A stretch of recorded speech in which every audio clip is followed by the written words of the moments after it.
ಇಂದು HD ಕೋಟೆಗೆ ಭೇಟಿ ಕೊಟ್ಟಿದ್ದಾರೆ ಸಿಎಂ ಸಿದ್ದರಾಮಯ್ಯರವರು. ಜಿಲ್ಲಾಡಳಿತ ಆಯೋಜಿಸಿದ್ದ ಅಂಬೇಡ್ಕರ್ ಜಯಂತಿ ಮತ್ತು ಅಭಿವೃದ್ಧಿ ಕಾರ್ಯಕ್ರಮದಲ್ಲಿ ಭಾಗಿಯಾಗಿ 140 ಕೋಟಿ ಅಭಿವೃದ್ಧಿ ಕಾರ್ಯಕ್ರಮಗಳಿಗೆ ಶಂಕುಸ್ಥಾಪನೆಯನ್ನ ಮಾಡಿದ್ದಾರೆ. ಇನ್ನು ಸಂವಿಧಾನ ಶಿಲ್ಪಿ ಬಾಬಾ ಸಾಹೇಬ್ ಅಂಬೇಡ್ಕರ್ ಪ್ರತಿಮೆ ಉದ್ಘಾಟನೆಯನ್ನ ನೆರವೇರಿಸಿದ್ದಾರೆ ಸಿಎಂ ಸಿದ್ದರಾಮಯ್ಯನವರು.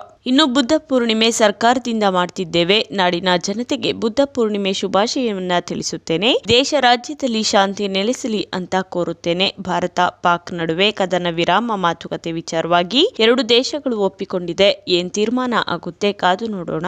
ಡಿಜಿಎಂಒಗಳು ಇದ್ದಾರೆ, ಮಾತಾಡ್ತಾರೆ. ನನ್ನ ಪ್ರಕಾರ ಬಿಜೆಪಿ ಆಲ್ ಪಾರ್ಟಿ ಮೀಟಿಂಗ್ ಕರಿಬೇಕಿತ್ತು, ಪಾರ್ಲಿಮೆಂಟ್ ಸಭೆ ಕೂಡ ಕರಿಬೇಕಿತ್ತು. ಯುದ್ಧದ ಕ್ರೆಡಿಟ್ ಏನಿದ್ರು ಆರ್ಮಿ ಅಧಿಕಾರಿಗಳಿಗೆ ಎಂದು ತಿಳಿಸಿದ್ದಾರೆ. ಇವತ್ತು ಬುದ್ಧ ಜಯಂತಿ ಮಾಡ್ತಾ ಇದ್ದಾರೆ, ಸರ್ಕಾರದಿಂದ ಮಾಡ್ತಾ ಇದ್ದೀವಿ. ಈ ನಾಡಿನ ಜನತೆಗೆ ಬುದ್ಧ ಜಯಂತಿಯ ಶುಭಾಶಯಗಳನ್ನು ಕೋರಲಿಕ್ಕೆ ಬಯಸ್ತಾ ಇದ್ದೇನೆ. ಎಲ್ಲ ರಾಜ್ಯದಲ್ಲಿ ಮತ್ತು ದೇಶದಲ್ಲಿ ಶಾಂತಿ ನೆಲೆಸಲಿ ಅಂತೇಳಿ ಹಾರೈಸ್ತೇನೆ. ಸರ್, ಹಿತ್ತಲ ಗಿಡ ಮುದ್ದಲ್ಲ ಅಂತ ನೀವು ಹೇಳಿದಾಗ ಯುದ್ಧ ಬೇಡ ಅಂತ ಹೇಳಿದಾಗ ಎಲ್ಲರೂ ಮುಗಿ ಬೀಳಕ್ಕೆ ಟ್ರೈ ಮಾಡಿದ್ರು ಸರ್. ಯಾವುದೋ ಪಕ್ಕದ ದೇಶದವ್ರು ಹೇಳಿದಾಗ ಸುಮ್ಮನೆ ನಾನು ಅದ್ರ ಬಗ್ಗೆ ಮಾತಾಡಲ್ಲ. ಸರ್, ಇವತ್ತು ಎರಡು ದೇಶಗಳ ಸೇನಾಧಿಕಾರಿಗಳ ಪ್ರಮುಖವಾದ ಸಭೆ ಇದೆ. ಇವತ್ತು ದೇಶಕ್ಕೆ ಬಹಳ ಇಂಪಾರ್ಟೆಂಟ್ ಡೇ, ಯಾಕೆಂದ್ರೆ ಇಬ್ಬರದು ಸಭೆ ಇದೆ. ಗೊತ್ತಿಲ್ಲ ನನಗೆ. ಈಗ ಸೀಸ್ ಫೈರ್ ಡಿಕ್ಲೇರ್ ಮಾಡಿದ್ದಾರೆ,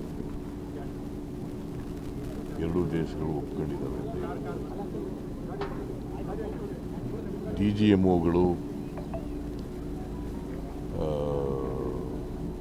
ಸಭೆ ನಡೀತದೆ, ಅಲ್ಲಿ ಏನು ತೀರ್ಮಾನ ಆಗುತ್ತೆ ನೋಡೋಣ. ಸರ್, ರಾಹುಲ್ ಗಾಂಧಿ ಅವರು ಲೆಟರ್ ಬರೆದ್ರೆ, ಖರ್ಗೆ ಅವರು ಲೆಟರ್ ಬರೆದ್ರೆ ಆಲ್ ಪಾರ್ಟಿ ಮೀಟಿಂಗ್ ಕರೀದೇ ಇರೋದು ಎಷ್ಟು ಸೂಕ್ತ? ದೇಶಿ ಜನರು ಗೊತ್ತಾಗೋದು ಬೇಡ. ನನ್ನ ಪ್ರಕಾರ ಅವರು ಆಲ್ ಪಾರ್ಟಿ ಮೀಟಿಂಗು ಕರೀಬೇಕಾಗಿತ್ತು. ಬಿಫೋರ್ ದಿ ಸೀಜ್ ಫೈರ್ ಮಾಡೋಕ್ಕೆ ಮುಂಚಿತವಾಗಿ ಆಲ್ ಪಾರ್ಟಿ ಮೀಟಿಂಗು ಕರೀಬೇಕಾಗಿತ್ತು. ಜೊತೆಗೆ ಪಾರ್ಲಿಮೆಂಟ್ನು ಕೂಡ ಕರೀಬೇಕು. It's a very serious matter. Sir, ಅವರು ಯುದ್ಧ ವಿರಾಮ ಅಂತ ಅಂದ್ರು ಮತ್ತೆ ಫೈಟ್ ಮಾಡ್ತಾ ಇದ್ದಾರೆ. ಅವರು ನಂಬೋ ಪರಿಸ್ಥಿತಿ ಪಾಕಿಸ್ತಾನದವರು ಫೈರಿಂಗ್ ಆಗಿಲ್ವಲ್ಲ.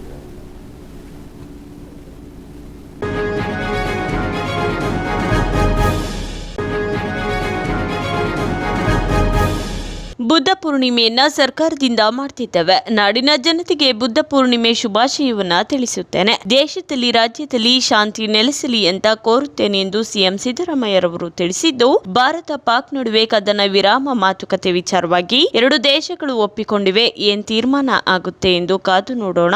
ಡಿಜಿಎಂಒಗಳು ಇದರ ಬಗ್ಗೆ ಮಾತಾಡ್ತಾರೆ. ನನ್ನ ಪ್ರಕಾರ ಬಿಜೆಪಿ ಆಲ್ ಪಾರ್ಟಿ ಮೀಟಿಂಗ್ ಕರಿಬೇಕಿತ್ತು, ಪಾರ್ಲಿಮೆಂಟ್ ಸಭೆ ಕೂಡ ಕರಿಬೇಕಿತ್ತು. ಯುದ್ಧದ ಕ್ರೆಡಿಟ್ ಏನಿದ್ರು ಆರ್ಮಿ ಅಧಿಕಾರಿಗಳಿಗೆ ಸಲ್ಲಿಸುತ್ತೇನೆ. ಬೆಂಗಳೂರಿನಲ್ಲಿ 3 ಜನ ಮಕ್ಕಳು ಮಾತ್ರ ಇದ್ದಾರೆ. ಅವರು 6 ವರ್ಷದ ಕೆಳಗೆ ಇದ್ದಾರೆ. ಹುಡುಗಿ ಭಾರತದವಳು, ಗಂಡ ಪಾಕಿಸ್ತಾನ. ಹೀಗಾಗಿ ಮಕ್ಕಳು ಇಲ್ಲೇ ಇದ್ದಾವೆ ಎಂದು ಮೈಸೂರಿನಲ್ಲಿ ಸಿಎಂ ಸಿದ್ದರಾಮಯ್ಯ ಹೇಳಿಕೆಯನ್ನ ಕೊಟ್ಟಿದ್ದಾರೆ.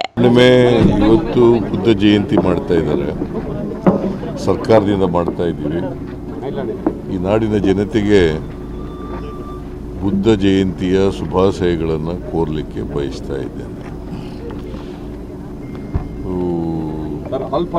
ಎಲ್ಲ ರಾಜ್ಯದಲ್ಲಿ ಮತ್ತು ದೇಶದಲ್ಲಿ ಶಾಂತಿ ನೆಲೆಸಲಿ ಅಂತೇಳಿ ಹಾರೈಸ್ತೇನೆ.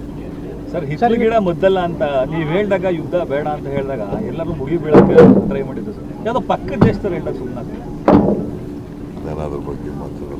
ಸರ್, ಇವತ್ತು ಎರಡು ದೇಶಗಳ ಸೇನಾಧಿಕಾರಿಗಳ ಪ್ರಮುಖವಾದ ಸಭೆ ಇದೆ. ಇವತ್ತು ದೇಶಕ್ಕೆ ಬಹಳ ಇಂಪಾರ್ಟೆಂಟ್ ಡೇ, ಯಾಕೆಂದ್ರೆ ಇಬ್ಬರದು ಸಭೆ ಇದೆ. ಗೊತ್ತಿಲ್ಲ ನನಗೆ. ಈಗ ಸೀಸ್ ಫೈರ್ ಡಿಕ್ಲೇರ್ ಮಾಡಿದ್ದಾರೆ, ಎರಡೂ ದೇಶಗಳು ಒಪ್ಕೊಂಡಿದ್ದಾರೆ. ಡಿಜಿಎಂಒಗಳು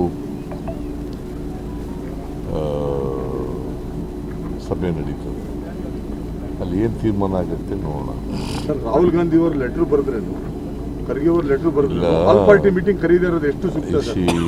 ದೇಶಿ ಜನರು ಗೊತ್ತಾಗೋದು ಬೇಡ. ನನ್ನ ಪ್ರಕಾರ ಅವರು ಆಲ್ ಪಾರ್ಟಿ ಮೀಟಿಂಗು ಕರೀಬೇಕಾಗಿತ್ತು. ಬಿಫೋರ್ ದಿ ಸೀಜ್ ಫೈರ್ ಮಾಡೋಕ್ಕೆ ಮುಂಚಿತವಾಗಿ ಆಲ್ ಪಾರ್ಟಿ ಮೀಟಿಂಗು ಕರೀಬೇಕಾಗಿತ್ತು. ಜೊತೆಗೆ ಪಾರ್ಲಿಮೆಂಟ್ನು ಕೂಡ ಕರಿಬೇಕು. It's a very serious matter.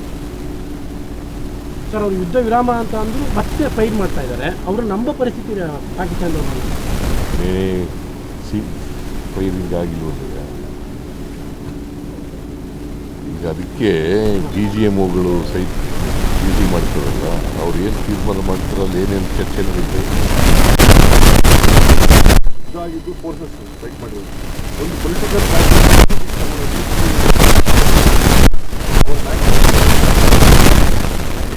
Celebration ನಾವು ಗೆದ್ದಿದ್ದೀವಿ ಅಂತ Lead you should go to our army.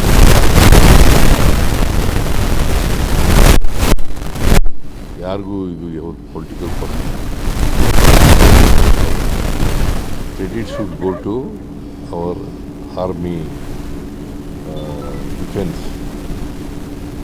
ಇದೆಲ್ಲ ಅವರಿಗೆ ಹೋಗ್ಬೇಕು. ಸರ್ ರಾಜ್ಯದಲ್ಲಿರೋ ಎಲ್ಲ ಪಾಕಿಸ್ತಾನದವರು ಹೋಗಿದ್ದಾರೆ. ರಾಜ್ಯದಲ್ಲಿರೋ ಎಲ್ಲ ಪಾಕಿಸ್ತಾನಿ ಪ್ರಜೆಗಳು ವಾಪಸ್ ಕಳಿಸಿದ್ದಾರೆ ಸರ್. ಅದೇ ಮೈಸೂರಿನಲ್ಲಿ 3 ಜನ ಮಕ್ಕಳು ಮಾತ್ರ ಇದ್ದಾರೆ, ಬಾಕಿಯವರೆಲ್ಲ ಹೊರಟೋಗಿದ್ದಾರೆ. ಇಡೀ ರಾಜ್ಯ ಸರ್ ಜನರು ಈಗಲೂ ಈ 3 ಮಕ್ಕಳು 6 ವರ್ಷದೊಳಗಡೆ ಇರ್ತಕ್ಕಂಥ 3 ಮಕ್ಕಳು. ಅದು ಏನಾಗಿದೆ ಅಂತಂದರೆ, ನಮ್ಮ ಹೆಣ್ಮಗಳು ಪಾಕಿಸ್ತಾನದವನು ಗಂಡ. ಸೊ ಹಂಗಾಗಿ 3 ಮಕ್ಕಳಾಗಿದ್ದಾವೆ. 3 ಮಕ್ಕಳು ಹೋಗಿದ್ರು ಬಾರ್ಡರ್ ಹತ್ರ, ಅಲ್ಲಿ ಯಾರು ಕರ್ಕೊಂಡು ಹೋಗೋಕ್ಕೆ ಬರಲಿಲ್ಲ ಅಂತೇಳಿ ವಾಪಸ್ ಬಂದಿದ್ದಾರೆ. ಸರ್ ಜನರು ಈಗಲೂ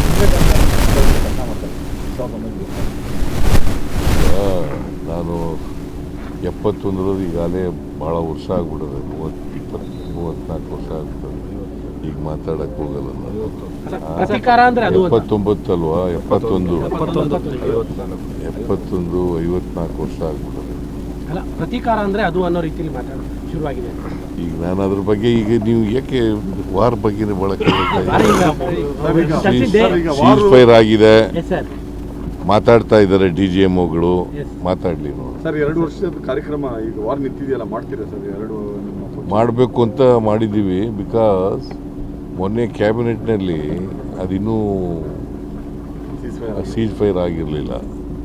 ನಾವು ರಾಹುಲ್ ಗಾಂಧಿಗೆ, ಖರ್ಗೆ ಅವ್ರಿಗೆ ಹೇಳ್ಬಿಟ್ಟಿದ್ದು ಮೋಸ್ಟ್ ಲೈಕ್ಲಿ ಮುಂದಕ್ಕೆ ಹೋಗ್ಬೋದು ಅಂತ. ಈಗ ಅವರು ಸುರ್ಜೇವಾಲಾ ಅವರು, ವೇಣುಗೋಪಾಲ್ ಅವರು ರಾಹುಲ್ ಗಾಂಧಿಗೆ ಹೇಳ್ಬಿಟ್ಟಿದ್ರಂತೆ ಮುಂದಕ್ಕೆ ಹೋಗ್ಬೋದು ಅಂತ. ಈಗ ಅವ್ರು ಕೇಳ್ಬಿಟ್ಟು ಹೇಳ್ತೀವಿ ಅಂತ ಇವತ್ತು ಹೇಳಿದ್ದಾರೆ, ಇವತ್ತು ಸಾಯಂಕಾಲದೊಳಗಡೆ. ಪುನರ್ರಚನೆ ಬಗ್ಗೆ ನಾವು ಮಾಡಬೇಕು ಅಂತ ಇದ್ದೀವಿ. 2 ವರ್ಷದ ಸರ್ಕಾರ ರೆಫರೆಂಡಮ್ಮು ಸಾರ್ವಜನಿಕರಿಗೆ ನಾವು ಮಾಡೋದು ಬೇರೆ ಸರ್. ನೀವು ಆಸ್ ಎ ಚೀಫ್ ಮಿನಿಸ್ಟರ್, ಯಾಕಂದ್ರೆ ಕ್ಯಾಬಿನೆಟ್ ಅಲ್ಲಿ ನೀವು ಒಂದು ಸರ್ಕಾರ ನಡೆಸ್ತಾ ಇರೋದ್ರಿಂದ, how do you rate your government sir? ನಿಮ್ಮ ಸರ್ಕಾರನ ಯಾವ ಥರ ರೇಟ್ ಮಾಡ್ತೀರಾ? ಏನಾದರೂ ನುಡಿದಂತೆ ನಡೆದ ಸರ್ಕಾರ ಇದ್ದರೆ ನಮ್ಮದು ಸರ್, ಪಟ್ಟು ಮಾತಿನಂತೆ ನಡ್ಕೊಂಡಿದ್ರೆ ನಮ್ಮ ಸರ್ಕಾರ. ಸಂಪುಟ ಪುನರ್ರಚನೆ ಬಗ್ಗೆ ಏನಾದರೂ ಸಂಪುಟ ಪುನರ್ರಚನೆ ಬಗ್ಗೆ ಪ್ರಶ್ನೆ ಸಂಪುಟ ಪುನರ್ರಚನೆ ಮಾಡ್ತಾ ಇದ್ದೀರಾ? 2 ವರ್ಷ ಆಗ್ತಾ ಇರೋದ್ರಿಂದ ಎಲ್ಲ ನೀನು ಮಾಡಬೇಕು ಅಂತ. ಅಲ್ಲ, ನಾನು ಯಾಕೆ ಮಾಡಿ, ನೀವು ಚೀಫ್ ಮಿನಿಸ್ಟರ್. ನಾನು ಮಾಡುವಾಗ ನಿಮ್ಗೆ ಹೇಳ್ತೀನಿ. ಅಲ್ಲ, ಆ ಥರ ಸಾಧ್ಯತೆ ಇದೆಯಾ? ಮಾಡುವಾಗ ಹೇಳ್ತೀನಿ ನಿನಗೆ. ತುಂಬಾ ಜನ ನನ್ನ ರಿಪ್ಲೈ ಈಸ್ ನಿಮಗೆ ಮಾಡುವಾಗ ಹೇಳ್ತೀನಿ. ಹಳೆ ಮೈಸೂರು ಭಾಗದಲ್ಲೂ ಕೂಡ ಡೊನಾಲ್ಡ್ ಟ್ರಂಪ್ ಅವರು ಯೂಸ್ ಮಾಡಿದಂತಹ ಟ್ವಿಟ್ ಇದೆಯಲ್ಲ sir, both the countries are using common sense ಅಂತ ಹೇಳಿ ಒಂದು ಟ್ವಿಟ್ ಮಾಡಿದ್ದಾರೆ ಸರ್. ಆ ವರ್ಡ್ ಬಗ್ಗೆ ಸಾಕಷ್ಟು ಚರ್ಚೆಗಳಾಗ್ತಿದೆ ಸರ್. ಯಾವುದು? ಡೊನಾಲ್ಡ್ ಟ್ರಂಪ್ ಅವರು ಟ್ವಿಟ್ ಮಾಡಿದ್ದಾರೆ, ಅಮೆರಿಕ ಅಧ್ಯಕ್ಷರು both the countries are using common sense ಅಂತ. ಈಗ ನೋಡಪ್ಪ, ಸೀಸ್ ಫೈರ್ ಆಗಿದೆ. ಸೀಸ್ ಫೈರ್ ವೆಲ್ಕಮ್ ಮಾಡಿದ್ದೀನಿ, ಗೊತ್ತಾಯ್ತಾ? ಕಾರಣಗಳನ್ನ ಇವತ್ತು DGMOಗಳು ಮೀಟಿಂಗ್ ಆದಮೇಲೆ ಏನು ಅಂತ ಗೊತ್ತಾಗುತ್ತೆ.